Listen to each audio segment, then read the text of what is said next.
Hello friends, स्वागत है आपका मेरे चैनल अशोका क्लासेस में। अपनी कंप्यूटर एंड प्रोग्रामिंग फंडामेंटल की सीरीज को आगे बढ़ाते हुए आज एक और मेन टॉपिक को डिस्कस करते हैं, जिसका नाम है जनरेशंस ऑफ कंप्यूटर। कितनी जनरेशंस कंप्यूटर की आई हैं और हम कौन सी जनरेशन को आज यूज़ कर रहे हैं, हम सभी पॉइंट्स को इसमें डिस्कस करने वाले हैं। देखिए, कंप्यूटर की हर एक जनरेशन के बहुत ही मेन पॉइंट्स को मैंने इस वीडियो में कवर किया है। हर एक पॉइंट आपके लिए बहुत इंपॉर्टेंट रहने वाला है। वीडियो को एंड तक देखिएगा और सभी जनरेशन के कंप्यूटर्स की नॉलेज लेके जाइएगा। देखिए, फर्स्ट जनरेशन ऑफ कंप्यूटर का पीरियड यानी कब आई थी, इस 1946 से 1959 में हमारी फर्स्ट जनरेशन आई थी। अलग अलग बुक्स में अलग अलग टाइम दिया हो सकता है, लेकिन 1946 इज द करेक्ट टाइम। उसके बाद इसमें कौन सी टेक्नोलॉजी हमने यूज़ की, दैट इज वैक्यूम ट्यूब्स। देखिए, वैक्यूम ट्यूब्स क्या होती थी, बड़ी बड़ी बल्ब लाइक ट्यूब्स होती थी, ग्लास की बनी हुई, जिसको हम इन कंप्यूटर्स में यूज़ किया करते थे। और यहाँ ऐसा नहीं है कि हमने एक ट्यूब एक कंप्यूटर में लगा दी, थाउजेंड्स ऑफ ट्यूब एक सिंगल कंप्यूटर में लगाई जाती थी। उसके बाद है स्पीड, मतलब हमारा कंप्यूटर हमें कितने टाइम में आउटपुट दे सकता है, उसकी जो स्पीड होती थी कंप्यूटर की मिली सेकेंड, यानी 10⁻³ सेकेंड में मिनिमम हमें हमारा आउटपुट मिल सकता है। मैक्सिमम मेमोरी, कितने डाटा को ये अपने अंदर स्टोर कर सकता है, that is the memory of computer, वो 20,000 कैरेक्टर्स होती थी। उसके बाद operating system is batch operating system. Operating system क्या होता है, ऑपरेटिंग सिस्टम कितने टाइप के होते हैं, क्या उनकी क्लासिफिकेशन होती है, ये सब हम अपनी आने वाली वीडियोस में कवर करेंगे। आप बस अभी इतना बेसिक याद रखिए कि जो पहले जनरेशन के कंप्यूटर थे वो पहले ऑपरेटिंग सिस्टम को, यानी ऑपरेटिंग सिस्टम भी ये पहला ही है जो बैच ऑपरेटिंग सिस्टम है, उसको यूज़ किया करते थे। ठीक है, उसके बाद है लैंग्वेज। कंप्यूटर किस लैंग्वेज को एक्सेप्ट करता था, दैट इज मशीन कोड, या फिर हम इसको मशीन लैंग्वेज भी बोल सकते हैं। उसके बाद एग्जांपल्स आ जाते हैं ENIAC, EDVAC और ENIVAC। देखिए, इनकी फुल फॉर्म को नोट करिएगा। ENIAC is electronic numerical integrator and calculator. दोबारा लिखिए, electronic numerical integrator and calculator. EDVAC is electronic discrete variable automatic computer. उसके बाद UNIVAC यूनिवर्सल अकाउंटिंग कंपनी। ये हमारे एग्जांपल्स थे फर्स्ट जनरेशन ऑफ कंप्यूटर के। इन पॉइंट्स के बिहाव पर हम क्या कंक्लूड कर सकते हैं, क्या रिमार्क्स बना सकते हैं फर्स्ट जनरेशन के, वो यहाँ वेरी एक्सपेंसिव, क्योंकि कंप्यूटर की पहली ही जनरेशन थी, कंप्यूटर बने शुरू हुए थे, इसमें बहुत ज़्यादा हार्डवेयर और सॉफ्टवेयर कंपोनेंट्स को हमने लगाया और यूज़ किया, इसलिए बहुत ज़्यादा एक्सपेंसिव होते थे, साइज और वेट में बहुत ज़्यादा होते थे, क्योंकि थाउजेंड्स ऑफ तो वैक्यूम ट्यूब भी इसके अंदर लग जाती थी। उसके बाद जो हार्डवेयर सॉफ्टवेयर कंपोनेंट रह जाता है उसका खर्चा अलग होता था। रिलेटिवली स्लो, बहुत स्लो होते थे, यानी कि ये जो स्पीड है ये हमें तो वैसे लग रही है कि ये बहुत कम है, लेकिन आज की जनरेशन को कंप्यूटर को देखते हुए ये स्पीड बहुत ही लो है। Vacuum tubes generated a lot of heat. जो वैक्यूम ट्यूब जो कि थाउजेंड्स के अमाउंट में लगाई जाती थी, वो इतने ज़्यादा हीट जनरेट करती थी कि उस हीट से कई बार हमारे कंप्यूटर्स क्या हो जाते थे, डैमेज हो जाते थे। Thousands of vacuum tubes are needed, consume lot of electricity. जो वैक्यूम ट्यूब्स को हमें ऑपरेट करवाने के लिए या फिर इन कंप्यूटर्स को चलाने के लिए हमें बहुत ज़्यादा अमाउंट में क्या चाहिए थी, इलेक्ट्रिसिटी चाहिए थी। नॉट पोर्टेबल, क्योंकि साइज बहुत ज़्यादा था, वेट बहुत ज़्यादा था, इसलिए हम एक जगह से दूसरी जगह इन्हें आसानी से नहीं ले जा सकते थे, इसलिए पोर्टेबल भी नहीं थी। आइए देखते हैं हमारा सेकेंड जनरेशन ऑफ कंप्यूटर्स, जिसका टाइम पीरियड है 1959 टू 1965। जब फर्स्ट जनरेशन के कंप्यूटर खत्म हुए उसके तुरंत बाद हमारे सेकेंड जनरेशन के कंप्यूटर आने शुरू। टेक्नोलॉजी जो हमारे सेकेंड जनरेशन में यूज़ की जाती थी, दैट इज ट्रांजिस्टर। ट्रांजिस्टर जो वैक्यूम ट्यूब से बहुत ही ज़्यादा इजीली यूज़ किए जा सकते थे, क्योंकि वैक्यूम ट्यूब्स जो थी उनको हाई अमाउंट ऑफ इलेक्ट्रिसिटी की ज़रूरत होती थी, लेकिन ट्रांजिस्टर इस मामले में वैक्यूम ट्यूब से अच्छे थे। स्पीड जो है इनकी माइक्रोसेकेंड हो चुकी थी, यानी अब इनकी जो स्पीड है दैट इज 10⁻⁶ सेकेंड, यानी कितने टाइम इंटरवल्स में हमें अपना आउटपुट दे सकते हैं, वो अब कम हो गया था फर्स्ट जनरेशन ऑफ कंप्यूटर से, यानी ये अब कम टाइम में हमें हमारा आउटपुट दे सकते हैं। उसके बाद मेमोरी, ये कितने डाटा को अपने अंदर स्टोर कर सकती है, वो भी फर्स्ट जनरेशन से ज़्यादा हो चुका है, दैट इज 1,28,000 कैरेक्टर्स, ये एक टाइम में अपने अंदर स्टोर कर सकती है। ऑपरेटिंग सिस्टम, देखिए बैच तो रहेगा, क्योंकि अगर एक ऑपरेटिंग सिस्टम किसी जनरेशन ने यूज़ कर लिया तो नेक्स्ट वन उसको यूज़ कर सकती है। उसके साथ उसमें और क्या ऐड हो जाता है, that is multi programming operating system. ये सारे ऑपरेटिंग सिस्टम आपको आने वाली वीडियोस में बहुत ब्रीफली समझाऊंगी, बस आपको भी याद रखना है कि किस जनरेशन में कौन सा ऑपरेटिंग सिस्टम यूज़ होता है। देन लैंग्वेज, मशीन लैंग्वेज तो हमारे फर्स्ट जनरेशन कंप्यूटर भी यूज़ करते थे। उसके बाद असेंबली लैंग्वेज, जो इस जनरेशन की बहुत बड़ी एक एडवांटेज है, वो इस कंप्यूटर में हमें देखने को मिलती है। एग्जाम्पल्स हम देख सकते हैं, IB1620, IBM 7094 एंड UNIVAC 1108, ये सारे हमारे एग्जाम्पल हैं सेकेंड जनरेशन के। अब अगर हम इसकी सारे मेन पॉइंट्स को पढ़ चुके हैं और अगर हमें फर्स्ट जनरेशन के कंप्यूटर से इसको कंपेयर करना हो तो हम इसके रिमार्क इजीली बना सकते हैं। हमने ये देखा कि जो सेकेंड जनरेशन के कंप्यूटर है वो हर प्रोस्पेक्टिव में क्या है, फर्स्ट जनरेशन से आगे हैं। उनकी स्पीड भी हमारी क्या हो चुकी है, बढ़ चुकी है। स्पीड बढ़ने का मतलब है कि वो अब जो हमारे ज़्यादा जल्दी आउटपुट हमें दे रहे हैं। मेमोरी भी बढ़ चुकी है, उसकी हमारी लैंग्वेज भी, ऑपरेटिंग सिस्टम भी, हर लेवल में वो क्या है, फर्स्ट जनरेशन से आगे है। तो रिड्यूस साइज एंड वेट भी कम हो चुका है और साइज भी कम हो चुका है। जो वैक्यूम ट्यूब्स का जो साइज था वो तो ऑलमोस्ट हट गया है। इंक्रीज रिलायबिलिटी, अब हम इन पे इजीली भरोसा कर सकते हैं, ये रिलायबल हो चुके हैं फर्स्ट जनरेशन से ज़्यादा। लेस पावर, इसमें वैक्यूम ट्यूब्स नहीं लग रही, ट्रांजिस्टर लग रहे हैं। मैंने आपको बताया ट्रांजिस्टर को यूज़ करने के लिए हमें इलेक्ट्रिसिटी की कम ज़रूरत होती है। Transistor work cheaper than vacuum tubes, vacuum tubes से चीप होते थे, इसलिए इन कंप्यूटर्स का कॉस्ट भी क्या हो गया, फर्स्ट जनरेशन के कंप्यूटर से कम हो गया। इन सारे पॉइंट्स को आप ध्यान रखें, फर्स्ट और सेकेंड जनरेशन को कवर कर सकते हैं। अब देखते हैं थर्ड जनरेशन ऑफ कंप्यूटर, जिसका टाइम पीरियड है 1965 टू 1971, यानी जब सेकंड जनरेशन के कंप्यूटर खत्म हुए उसके तुरंत बाद हमारी थर्ड जनरेशन आई। टेक्नोलॉजी जो इसमें यूज़ की जाती थी अब वो ट्रांजिस्टर से बदलकर क्या हो गई थी, इंटीग्रेटेड सर्किट हो गए थे। इंटीग्रेटेड सर्किट और भी ज़्यादा रिलायबल होते हैं एज कम्पेरिजन टू ट्रांजिस्टर। उसके बाद जो स्पीड है that is in nano second, यानी अब ये 10⁻⁻9 सेकेंड के अंदर हमें हमारा आउटपुट दे सकता है, यानी कि बहुत ही कम टाइम के अंदर हम कंप्यूटर से अपना काम करवा सकते हैं। Maximum memory 4 millions of character, that is character, यहाँ आप लिखेंगे कैरेक्टर्स। अब ये 4 मिलियन कैरेक्टर्स को क्या कर सकता है, स्टोर कर सकता है एट अ टाइम। उसके बाद ऑपरेटिंग सिस्टम, देखिए अब तक हमने पढ़ा है batch operating system and multi programming operating system.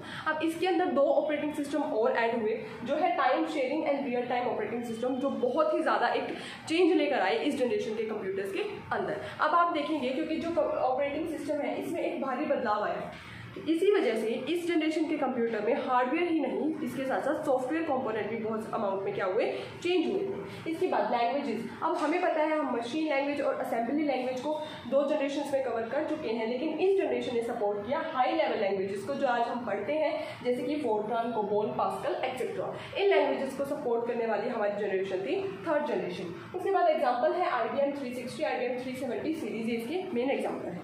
अब आप देख ही सकते हैं कि सेकेंड जनरेशन से स्टेप आगे हमने ले लिया है, तो जो इसके रिमार्क्स होंगे वो सेकंड जनरेशन के रिमार्क्स से थोड़े अच्छे आप बना सकते हैं कंपैरिजन करके। जैसे कि कंप्यूटर वो स्मॉलर, चीपर, फास्टर, आप लिख सकते हैं लेस कंज्यूम इलेक्ट्रिसिटी, वो इलेक्ट्रिसिटी भी कंज्यूम कम कर रहे हैं। यहाँ पर जो इंटीग्रेटेड सर्किट है इनका जो हमारे पास अमाउंट है या फिर जो इनकी यूज़ करना की टेंडेंसी है वो भी क्या हो गई थी, अब कम हो गई थी, यानी इनको ज़्यादा अमाउंट में यूज़ करने की अब हमें ज़रूरत नहीं थी।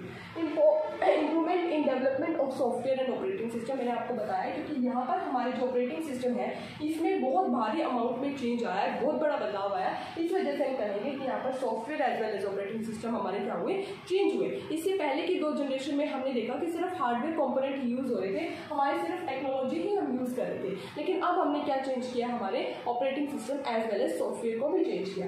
मिनी कंप्यूटर्स का इजाद जो हुआ था, जो हमने अपनी पिछली वीडियोज़ में कंप्यूटर कवर किए थे, mini, micro, main frame, super, उनमें से जो मिनी कंप्यूटर्स होंगे वो हमारे किस जनरेशन के थे, that is of third generation. अब मिनी कंप्यूटर्स क्या थे ये अगर आपको देखना है, या फिर उसके साथ साथ माइक्रो, मेन फ्रेम और बाकी सारी मेन टाइप्स अगर क्लासिफिकेशन आपको देखनी है तो पिछली वीडियो जरूर देखिएगा। ये हमारा मेन सारे के सारे कॉन्सेप्ट और रिमार्क होंगे हमारे थर्ड जनरेशन के।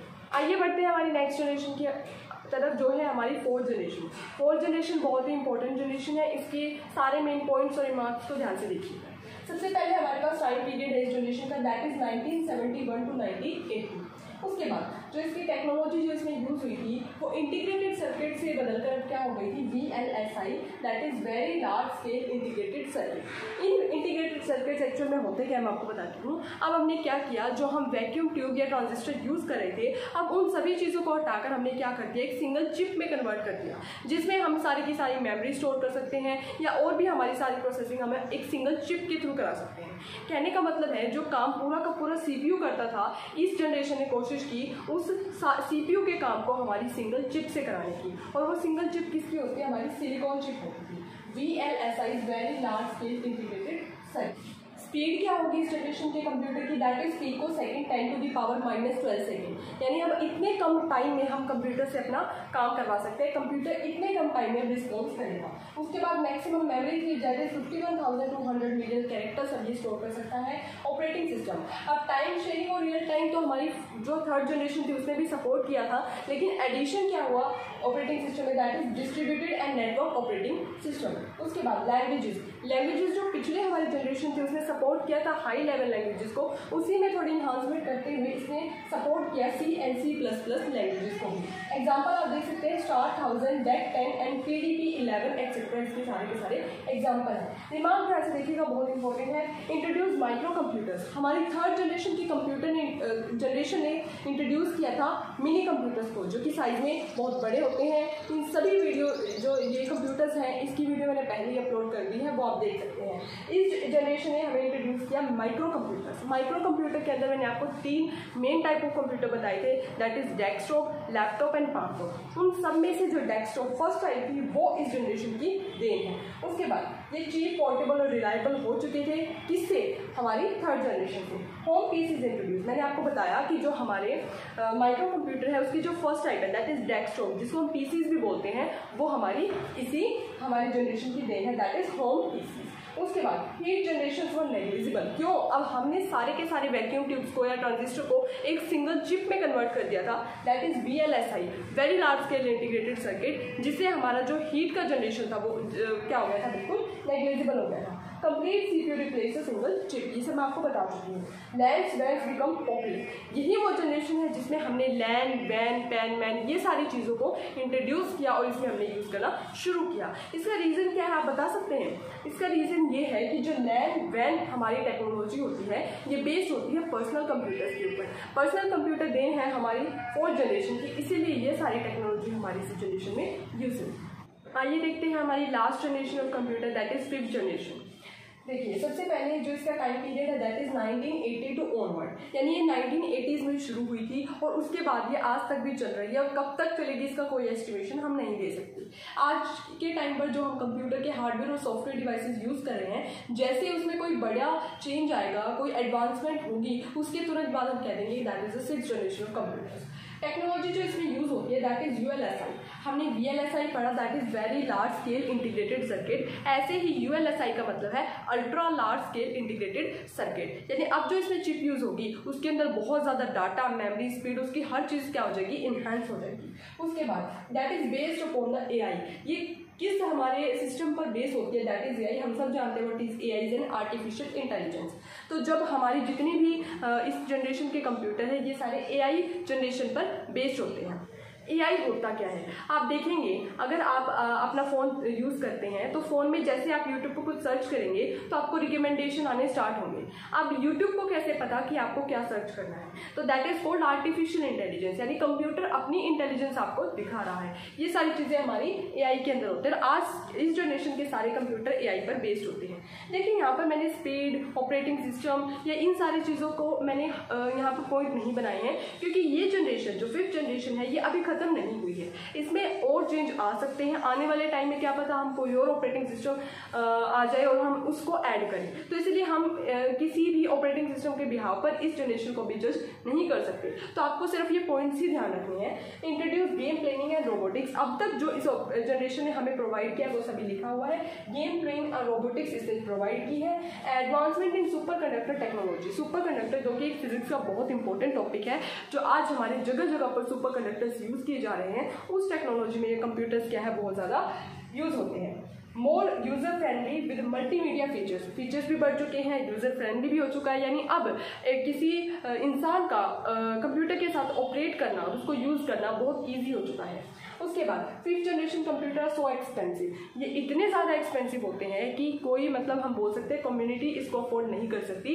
इसको अफोर्ड करने के लिए पूरी कंट्री चाहिए, यानी कि एक कंट्री अपना सुपर कंडक्टर एक कंट्री के अंडर आता है, जैसे कि अब तक की जापान और चाइना, ये दो कंट्रीज हैं जिनके अपने खुद के सुपर कंडक्टर्स हैं, अब उनको ऑपरेट करवा रहे हैं। उसके बाद fifth generation computer expensive, examples are supercomputers sorry. हमने सुपर कंप्यूटर्स को भी अपनी पिछली वीडियोस में पढ़ा है, वो क्या होते हैं, कैसे वो उसमें क्या क्या प्रॉपर्टीज होती है, क्या कैपेबिलिटीज है, वो सारी मैं डिस्कस कर चुकी हूँ। तो वो जो सुपर कंप्यूटर्स है वो किस जनरेशन के, हमारे फिफ्थ जनरेशन के, और वो इतने एक्सपेंसिव होते हैं कि उसको कंट्रीज ही अफोर्ड कर सकते हैं। This is also called future generation, इसको हम फ्यूचर जनरेशन भी कहते हैं। मैंने आपको बताया कि ये जनरेशन कब खत्म होगी हमें भी नहीं पता, कब इसमें क्या एडवांस वर्जन हमें देखने को मिल जाए या क्या एनहांसमेंट हो जाए ये हम नहीं जानते। उसके बिहाव पर ही हम इस जनरेशन को क्या कर सकते हैं, मिनिमाइज कर सकते हैं। इसलिए इसके यही पॉइंट्स आपको डिस्कस करने हैं। आई होप आपको आज की वीडियोज में सारी की सारी जनरेशन समझ में आई होगी। मैंने बहुत से मेन पॉइंट्स को लिखकर और आपको समझाने की कोशिश की है। अगर वीडियो पसंद आई होगी तो एक लाइक जरूर कीजिएगा। Thank you.